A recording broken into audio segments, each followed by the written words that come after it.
சின்ன கட் பண்ணா இது சத்தி கூட குத்துட்டு வந்துரும். குத்துட்டு வந்துடலாம். அவனுக்கு அவங்க அக்கா எத்தனை பேர்? 9 எத்தனை பீஸ்னா வரட்டுங்க. அவங்களுக்கு எங்க நம்ம ரெண்டா போடு. கவர் பீஸ் இவங்களுக்கு அப்படியே குத்துடலாமா? அப்படியே சூசு நான் தான் கொடுப்பேன். கைது பண்ணி இது நாங்க ஃபர்ஸ்ட் பீஸ் உங்களுக்கு. ஃபர்ஸ்ட் பீஸ் உங்களுக்கு தான் சாப்பிடுங்க.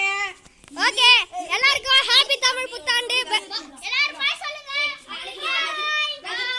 வாங்க இப்ப எல்லாரும் பிரிச்சிடலாமா தனியா? சரி. ஓகே இந்த வீடியோக்கு நிறைய வியூஸ் போனோம். ஒரு 40 வியூஸ் 50 வியூஸ் போகுமா? 50லாம் போகுது. எவ்வளோ நான் போட்டோம். ஓகே இதை நாங்கள் யூடியூப்ல இன்னும் கொஞ்ச நாள் ஆட் பண்ணுறோம். ஓகே காய்ஸ் இதை பட்டு வேணும்னா பெல் ஐகான் அமுத்திட்டு அதை வந்துட்டேன்.